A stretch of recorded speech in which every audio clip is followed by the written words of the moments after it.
Buen día a todos. Yo soy Cristian Ismael Castillo Ibarra, soy de la Universidad de Guadalajara y el día de hoy desarrollaré el tema de generalización y rigorismo. Lo haré junto con mi compañero Sedano García Luis Alejandro. Aquí nos presentamos ambos, nuestras fotos. Aquí podemos ver los contenidos que van a ver dentro de esta presentación. Y empiezo con la introducción.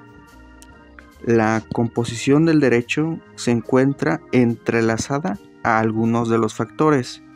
El derecho tiene ciertas bases positivas, naturales y fuentes de derecho. También encuentran ramas del derecho donde desarrollan una vigilancia en una conducta normativa de los sujetos. De aquí podemos considerar dos componentes acerca de la generalización y acerca de rigorismo.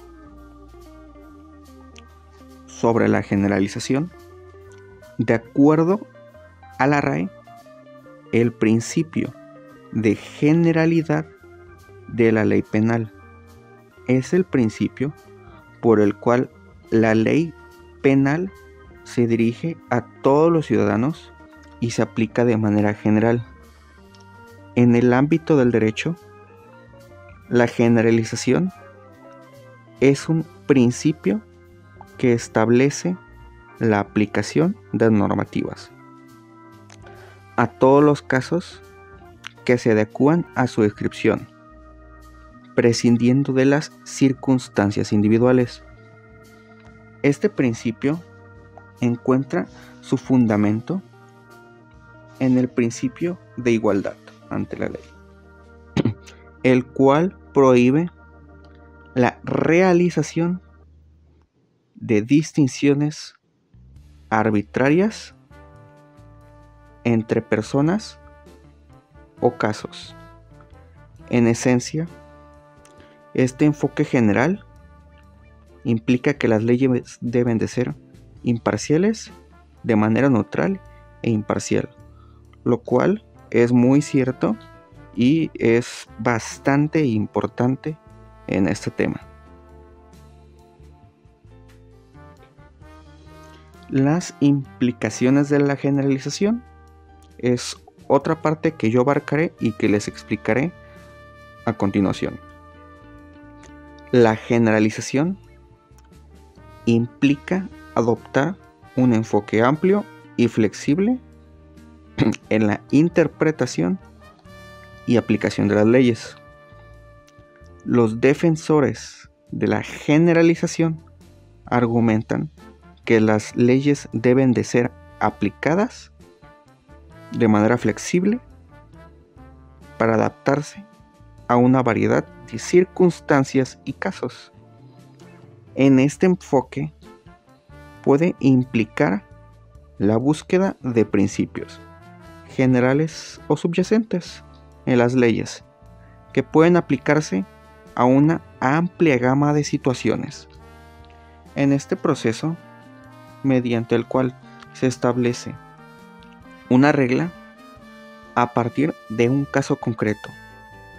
En la jurisprudencia, este proceso debe ser realizado tomado como base un precedente, lo cual también es un tema bastante interesante e importante.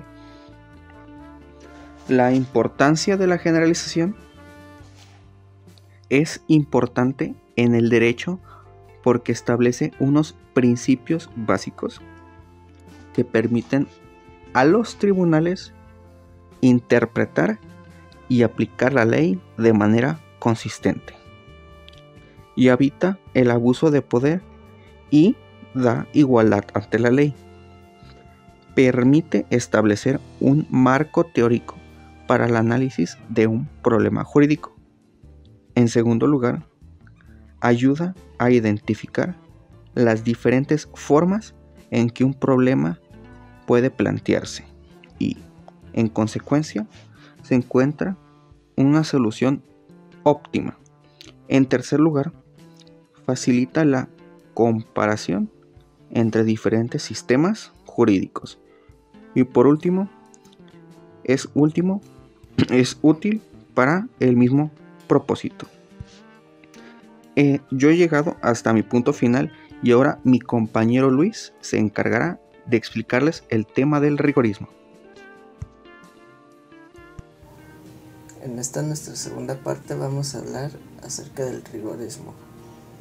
El rigorismo, para tener en consideración, vamos a tomar una definición proporcionada por la Real Academia Española, la cual nos dice que el rigorismo es el exceso de severidad, principalmente en materias morales o disciplinarias. Aplicado en el derecho, nos referimos a aquel enfoque legal caracterizado por la aplicación estricta y literal de las leyes y regulaciones, sin flexibilidad a su interpretación. Esto nos dice que se basa en la idea de que las normativas deben ser aplicadas de manera precisa y rigurosa, siguiendo estrictamente la letra del texto e intención original de aquel legislador que la haya plasmado, sin considerar necesariamente las circunstancias específicas e individuales. Ahora bien, nos queremos pasar a qué implica este enfoque de rigorismo en el derecho. Nos vamos a tomar a una definición kantiana. En la filosofía de Immanuel Kant se ha asociado usualmente al rigorismo moral.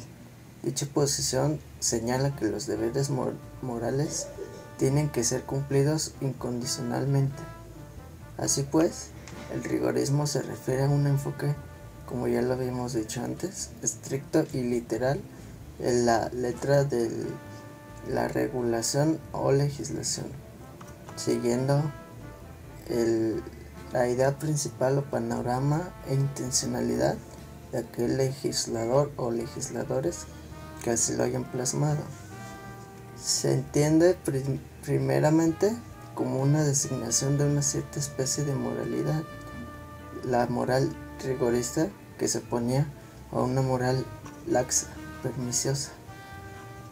Los defensores, así pues, del rigorismo sostienen que las leyes deben de aplicarse de manera precisa y rigurosa, siguiendo el texto y esta intencionalidad de los autores legislativos de esta misma conformación. Así pues, para finalizar, en cuanto a las implicaciones que el rigorismo tiene en la aplicación del derecho, tenemos que este enfoque implica una bastante menor flexibilidad en cuanto a la interpretación de las leyes y una adhesión a los establecimientos ya escritos para seguir cierta igualdad ante la ley y que se eviten las ambigüedades. En suma, la generalización y el rigorismo son aplicaciones del derecho que bien pueden tener compatibilidades y al mismo tiempo en ocasiones tendrán incompatibilidades. Esto es que una generalización, una ley generalizada, bien puede ser al mismo tiempo rigorista o viceversa. Una ley rigorista puede ser general, como así puede ser todo lo contrario, que sea rigorista pero no general, y que sea general pero pierda el rigorismo. Entonces, vamos a explicar esta parte de que es general y al mismo tiempo es rigorista. Un texto bien puede estar escrito de forma rigorista, que no permita ambigüedades o dobles interpretaciones, que no lo permita. En ese sentido, puede esa misma ley al mismo tiempo tomar una generalidad en el que todo este cúmulo de personas a los que van dirigidos tienen tales o tales derechos u obligaciones, pero sin dejar de lado situaciones individuales. Estas no nos van a importar y por eso decimos que es rigorista y que es general. Y al mismo tiempo, como expresamos textualmente que así debe de serlo, es rigorista.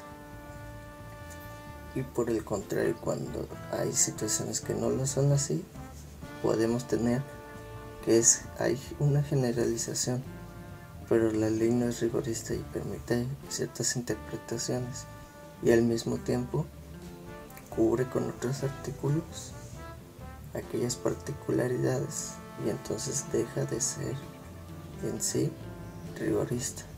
No es rigorista puro, así puede tener una generalidad del texto en el que abarque que cierto grupo de personas son iguales ante la ley, pero al mismo tiempo puede haber ramas de ese mismo derecho u otros capítulos, otros títulos, en el que esto ya no ocurre así. Entonces esa primera rama o ese primer artículo dejó de ser rigorista, y por el contrario puede haber realmente cierto rigorismo en las prácticas en las normas jurídicas, pero puede no ser general. Como un ejemplo es sectorizar algún grupo de personas por situaciones, por ejemplo, vulnerables, con los grupos vulnerables que se tiene. Ese puede ser un ejemplo, en tanto que se defina bien y no se deje otra interpretación de la ley de lo que es un grupo vulnerable, pero ese grupo vulnerable ya se discriminó de la generalidad poblacional de un territorio. Por ello hablamos de que bien pueden tener compatibilidad la generalización y el rigorismo, o bien pueden no tenerlo.